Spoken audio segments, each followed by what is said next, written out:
It doesn't matter what year you are. I'm head of the associates. If I give you an assignment, you do it. Hey, everybody. This is your daily dose of all things royal. Welcome back, my gorgeous, good looking friends. I'm sure you've heard by now, but Megzy secured herself another award. And this time it is most likely another pay for play, in which most likely is a similar setup like what they did with the NAACP, in which Archwell Public Charity gave publicly funded money over to this foundation, and I'm doing air quotes, where on May 16th, Meghan's bestie, Glow, aka Gloria Steinem, is going to present to her this award here in New York City. So, yay, aren't I lucky that this woman is going to once again grace my hometown with her god awful negative presence? And to be completely honest, before Meghan Markle, I had no idea who Gloria Steinem was. I actually thought it was this woman, Gloria Allred. Now, she has been in the news pervasively throughout the 90s, the 2000s, defending many females, especially in New York. Some of you may recognize her as she was the attorney for Kelly Fisher, who at the time claimed that she was the fiance of Dodi Al-Fayed. She was also the lawyer for Rachel Uchitel, who was the one that was having an affair with Tiger Woods. And she was also the lawyer for Amber Fry, who was having an affair with Scott Peterson, the man who was accused and found guilty of killing his pregnant wife, Lacey. And it just so happens that the two Glorias happen to be friends, championing for the same causes. But for our purposes today, we're going to be talking about Gloria Steinem. So let me share with you what I've learned. So Gloria was born in the year of 1934, and boy, was I shocked to find out that this woman is going to be 90 next year. I'll be honest, when we saw her with Meghan last year in New York, I didn't think she was approaching 90. I would have said maybe late 70s, early 80s, but not 90. So good for her. So I went to the Google machine and looked through a lot of these articles and was pretty impressed, as they say that she's a journalist, she's a social political activist, and she was at one point a columnist for New York Magazine and is the co-founder of this Ms. magazine. But Glow is most notable for her activism in the women's liberation movement, which was a social movement in the 1960s and 1970s that sought equal rights and opportunities as well as greater freedom for women. So Gloria, throughout the decades, has done a lot for women in politics as well as in media.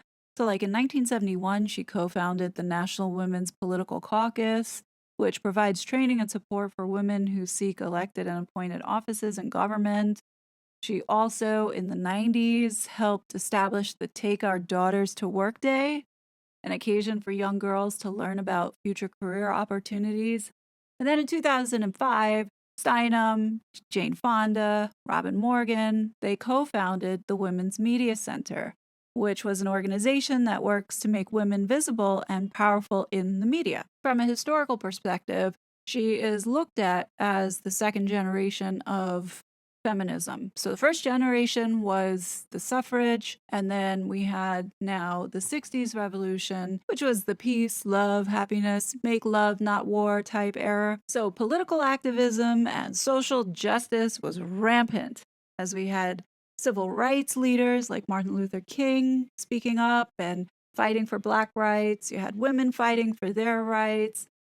So everything on the surface, as you can see scrolling through the searches in Google of what pops up around Gloria, sounds really positive. And yeah, it does sound like she had a very fulfilling, impactful life and has made a difference for women's rights and civil rights for African Americans and just equality.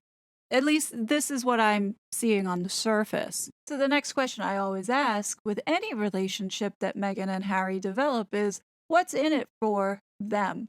Obviously, Meghan is not friends with Gloria because they have so much in common. There's obviously something that Gloria has that she needs, and it's why she's so far up this woman's ass. So we have to begin with understanding how exactly did these two cross paths. So as we have learned throughout the last 5 years, anything that Meghan Markle tells us, assume it's a lie with a small dose of truth added in. So we have to go back in time for a quick second. So back in August of 2020, Meghan came out of nowhere to sit down with Gloria Steinem to talk about voting and encouraging people to vote. Keep in mind that the puff pieces were coming out fast and furious. Even though Meghan wasn't actually participating in any of these articles, they were coming out left and right. And let's not forget that she had to insert herself into now the George Floyd situation, as well as Black Lives Matters, as well as female rights and Me Too, Time's Up. This was the height of all of this bandwagon fraud that the Hollywood elite were jumping on. And the political climate was turning upside down because we had this pandemic now sweeping the country and a president who is trying his best to get America in order and figure out what to do. So compound that with the George Floyd stuff and then the women's stuff with Harvey Weinstein. I mean, it was an absolute shit show during that time, which Meghan was capitalizing on all these movements. Let's remember, and this is important because it does factor into what we are seeing her do now. In 2019, that November, Hillary visited Frogmore Cottage. So what do you think Meghan and Hillary sat down and talked about? Paid family leave, revamping the internet. I mean, these were all initiatives that Hillary was planning to get done in her term in office while grifting off the backs of the American people, but didn't get a chance to do it. So all the different initiatives or bandwagons that Meghan has jumped on, female empowerment, Black Lives Matter, all of these different initiatives stem from what the donkeys have been doing to this country over the last 3 years. As I've shared with you in previous videos, Meghan has been involved with these donkeys before she got involved with the British royal family. So this trailer was released by Makers Women. Not really sure what type of organization it is because they don't have a proper website. And the Instagram page is filled with the frauds from the Time's Up movement as well as the frauds from the BLM movement. So somehow they got together so Meghan could do this Q&A with Glow. And they had released this trailer a day before the actual Q&A was open. Now, I didn't see the final product. I saw this maybe in 2021 because I wasn't really paying attention to this woman. Anyhow, this Q&A trailer is up, and they said that the interview was going to happen the next day. Well, when you look for this interview anywhere online, it's nowhere to be found. However, I did find a transcript. But first, check out what the trailer was. Really not much substance to it. Meg, welcome home. I'm Thank you. so glad that you're home. Me too, for so many reasons. So right there, this is off already to me. So she's like, welcome home. I'm so glad that you're home. So keep in mind that the world didn't know that Meghan and Harry left Canada and were back in the United States staying at Tyler Perry's. It was like literally 6 weeks, according to Harry in the Netflix documentary. The information wasn't leaked that they were in California until May of 2020. Now follow me here. If you were saying welcome back and I'm so glad that you're home, doesn't that sound like this was the first time they were sitting down together, but they knew each other prior and, getting back and sitting down for the first time? Like, you wouldn't say that if you had met each other, like, literally a couple weeks ago. Am I right? People forget how hard women like you and so many others before you fought for us to just be where we are right now. Well, it's just, if you don't vote, you don't exist. Mm-hmm. It is the only place where we're all equal, the voting booth. What worries me the most are young people who I understand are the least likely to vote. And I can understand the feeling that they don't think they have an impact. And yet it's more important for them to vote than anyone else because they're going to be alive long after I am. and they're going to be suffering the consequences. Do you feel hopeful? Oh, yes. No. I do feel hopeful. I just want to say that movements are families. It's no sacrifice. I get to do what I love and care about every day of my life. How great is that? So, dated on the next day is the transcript of this interview. Now, I don't know if it's the full interview, but for the most part, you get the gist of it. So, it's a Meghan, the Duchess of Sussex, who's the one who wrote this. And it says here, if you don't vote, you don't exist. These words from Gloria Steinem have stuck with me since she first spoke them during this conversation. Throughout our friendship, we've spoken of our shared beliefs surrounding women's rights, the need for representation, and the very timely conversation on voting. I'm not going to go further because this sentence is important. I mean, after you read that, you think that Meghan and Glow have known each other for a while and they go way back. This whole thing was a sham and a lie, and I will bet that it was those donkeys that paid Meghan and Glow to do this. So if you're going to lie, at least keep your damn story straight. Back in 2020, Glow did an interview with Vanity Fair, and this is what she said. So this article is dated September 2020, and it begins. Now that Meghan Markle and Prince Harry have formally stepped down as senior royals and settled into their new Santa Barbara mansion, the Duchess of Sussex is ready to dive headfirst into American politics. According to Gloria Steinem, when she and Meghan had their backyard chat in August, the pair finished off their conversation by calling up a few lucky members of the U.S. electorate. And for those that don't know, the electorate are the people in the country that are eligible to vote, like myself and any other American. Let me finish up this paragraph. The feminist icon told Access Hollywood that Meghan came home to vote. The first thing we did and why she came to see me was we sat at the dining room table where I'm right now and cold call voters and said, "Hello, I'm Meg." And "Hello, I'm Gloria." And "Are you going to vote?" That was her initiative. Steinem added that while she has the princess stereotype hanging over her head, the Duchess is herself, smart, authentic, funny, and political. All right, guys, what makes me angry about Meghan Markle and all the donkeys that keep pushing this propaganda is the fact that they think people are just stupid. And because it's not working, the next alternative for them is to push this censorship. So anyway, let me continue. So you just heard what Gloria Steinem had said. So it sounded like the interview that Meghan did in the backyard was really the first time that these two were meeting. And right after the interview, they each called one or two people and then called it a day, and most likely got paid by the donkeys. The week prior, Tadler announces that Meghan is backing Michelle Obama's campaign to get people voting when we all vote. Like, we'd be dumb to think that Meghan did all of this for free because we know she doesn't do anything for free.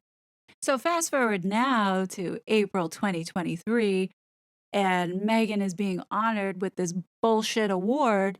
They go through the timeline on how Glow and Meghan got so close. So in this article by Town and Country, paid by the Sussex PR machine, and so Town and Country is referencing the article that Meghan puts out by Vogue of finding out about the Roe versus Wade decision and her expression being caught on camera, which we all know was staged. Again, changing the narrative by saying Vogue shares the origin story of their friendship as follows. After Meghan learned that they were both sheltering in place in Montecito, California, she asked if Steinem wanted to help her make calls thanking voter registration organizers. Steinem agreed. Now, was that what was said in 2020? No. So now the story here is making it appear that Meghan came back to California just so she could have the chance to vote. I thought they left the UK because they wanted privacy, not because she wanted to vote. And by the way, why does she keep using her title? Look, I have no problem with Meghan campaigning for people to vote in America. I think it's important, but do it as the Black American Meghan Markle. Don't do it as the Duchess of Sussex and being so fake about being linked and not ranked and toting around this bracelet, which, by the way, yeah, it is a beaded bracelet, but guys, come on now, $48 for this? No offense, Gloria, it's an honest effort, but $48 for beads that I could make myself? This is like a bracelet you could make at summer camp. Like, get the fuck out of here with this. So yeah, I think it's safe to say that there is connection with these donkeys, and Meghan has been a part of some type of plan.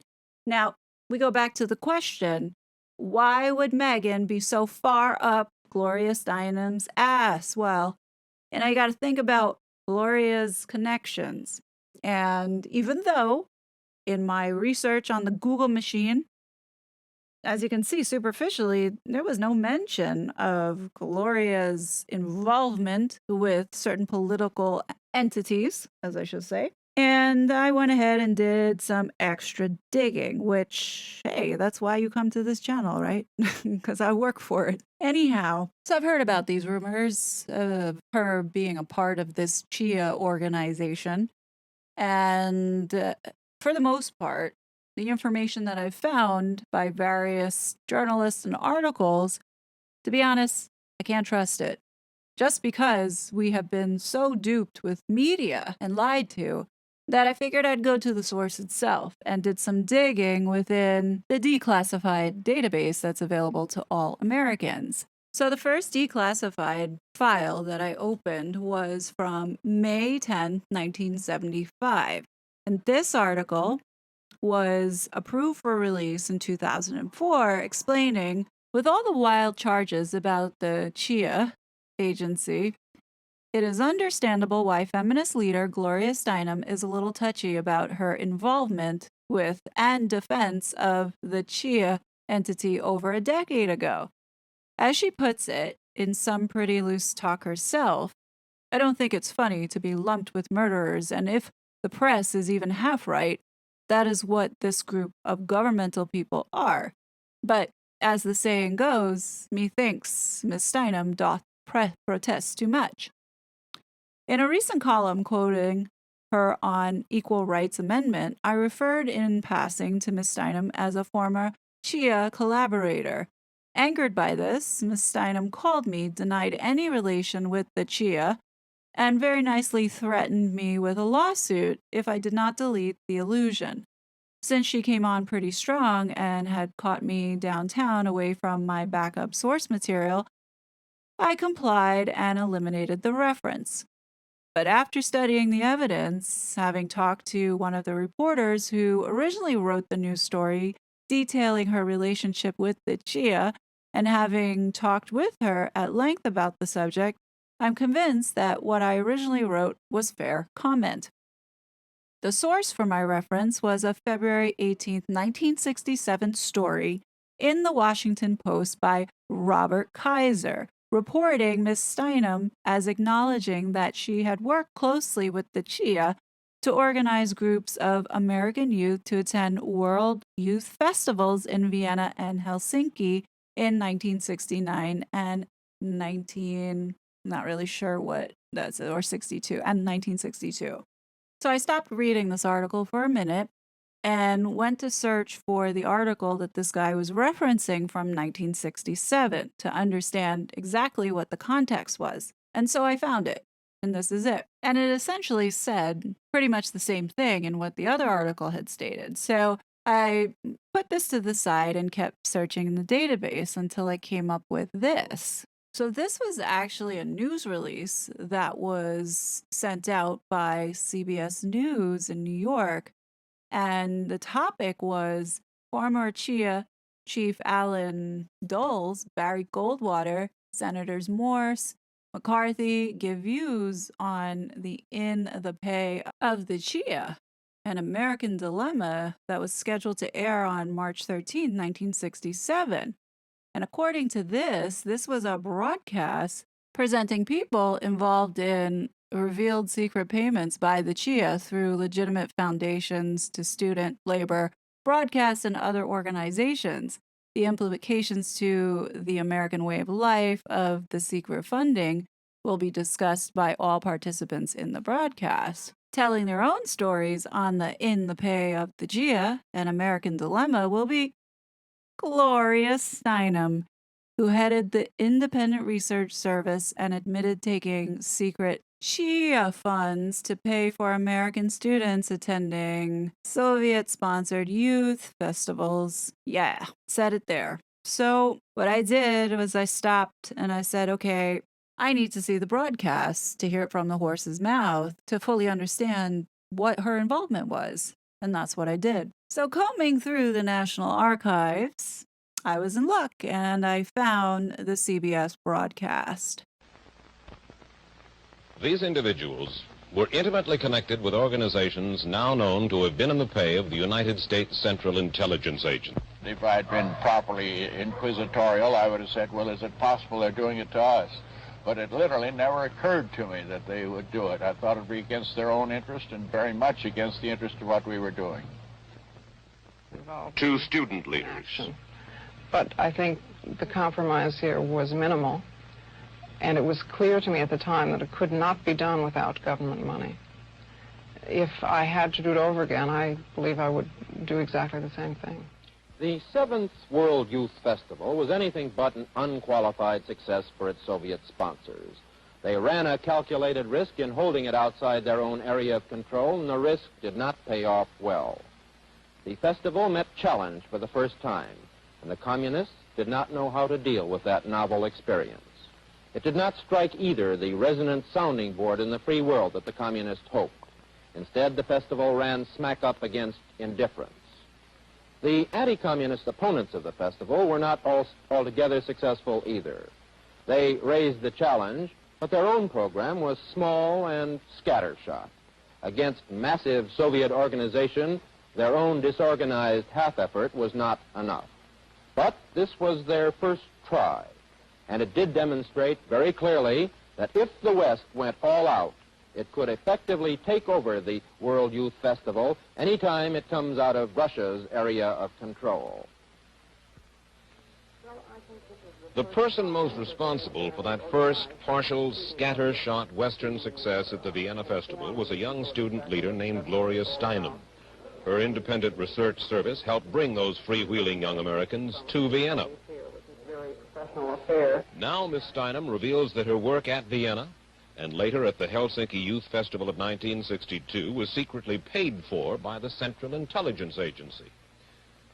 And in fact, somewhere amid that tangle of CIA philanthropies, you'll find a 1962 Independence Foundation grant to the Independent Research Service for $125,000. What did it buy us? A few days ago, Gloria Steinem and correspondent Marvin Kalb, who covered the Helsinki Festival, sat down to see that communist extravaganza again on CBS News film. How well organized was their operation? Oh, well, very well organized. I mean, this is a Soviet-run festival, and it's the result of 2 years of preparation, very careful planning, putting together delegations all over the world. But would these people have known that they were part of some great big communist operation at this point? Yes, I think so. I mean, it was quite evident. Oh, yes, this is Jerry Pelican, who's representative of the age of communist students one gets. The last 3 people who have occupied his position have been Soviets who have gone immediately to being head of the Soviet Secret Service. So including people like Shelyepin and Semishchastny. Yes, exactly. So you can see how shall I say, amateurish the communist students are. Was it basically Russian money that brought a lot of these delegations to Helsinki? Yes, in many cases it was. What's the thumbs down? What was that all about? Oh, those are the Finnish students who did not wish the festival to come there in the first place. That doesn't look like too enthusiastic a crowd, does it? Well, here's the American delegation coming through. How many of these people were aware of any kind of CIA funding of their presence? No, none. They were all. They came because they believed that it was important to come and represent the diversity of American views at the festival, where, after all, many Asians and Africans and Latin Americans had gathered. They were never told what to say. After all, it's not very impressive or a proof of freedom to present one monolith with another, and there was no attempt to do so. Is this your jazz group? Yes, we encouraged them to come. I believe they had other concerts to do in Europe as well, but we asked them to come to Helsinki. There was an art exhibition there.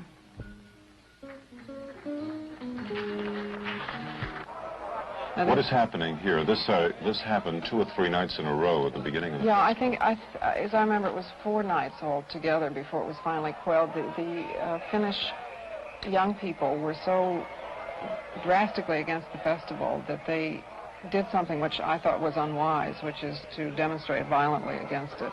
As a result, there was Soviet pressure on the Finnish government to quell the demonstrations, and they did. They used tear gas against their own students in order to do it. You had nothing to do with no, nothing at all. We instigating? advised against it. We thought violence was a mistake in any case. Gloria, at the festival, you worked for the Independent Research Service. That's right. Well, exactly when did your own association with the CIA start, and in what fashion? Did they come to you, or did you go to them? In 1958, when I came home from India, I discussed with student leaders, past and present, many of them active with the National Student Association, this kind of small foundation to encourage Americans to go. They thought it was a good idea, too.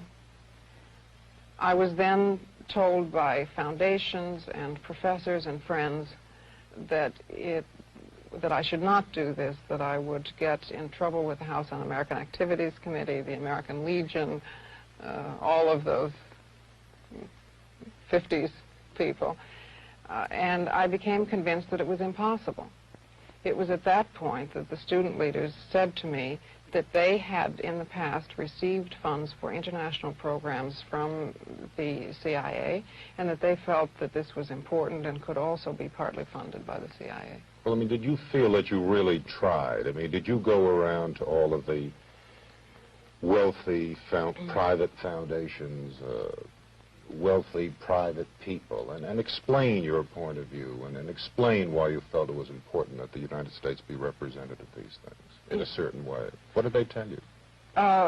They told me that, well, the Ford Foundation, for instance, told me that they thought we were too liberal and too controversial, and that we would endanger their cultural programs in Austria. I mean, the first festival was being held in Vienna.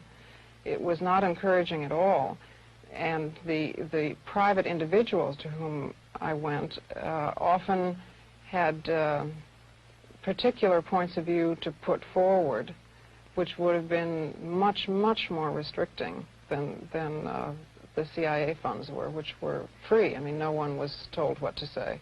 You mean they were free? You mean to say it was easier for you to work for the CIA than a private organization? That's right. And the reason I think that comes as a surprise, as it did to me at the time. I mean, I had the conventional liberals' view of the CIA as a right-wing incendiary group, and I was amazed to discover that this was far from the case, that they were enlightened, liberal, nonpartisan activists of the sort who characterized the Kennedy administration, for instance. You have not been working now for the CIA since 1962. You still criticize. You were down recently in Washington? Yes, when the story broke that I had once been, that I had for 4 years been a Central Intelligence agent, I was demonstrating outside the Pentagon underneath Mr. McNamara's office against bombing in Vietnam. And this didn't precisely fit with the image of a CIA agent, but then neither does the CIA. Gloria Steinem, activist who sees the CIA as a sort of enlightened pal or rich uncle, quietly bankrolling worthy projects. I think this is a good place to stop because there is a part 2 to this that I will be presenting tomorrow. I want you guys to think about this information and reflect on where history was and where we're going, especially if you're living in the United States and witnessed what happened today. And we have this woman right here. She is a Biden supporter. White people who keeps coming and trying to instigate violence with Trump supporters here. She keeps coming up here. She keeps trying to go on this side with the Trump supporters. And this is what we're dealing with today. This is Biden supporters in 2024. Supporters trying to be peaceful. The police are back here trying to keep the peace. And this woman standing here as we try to enter the area.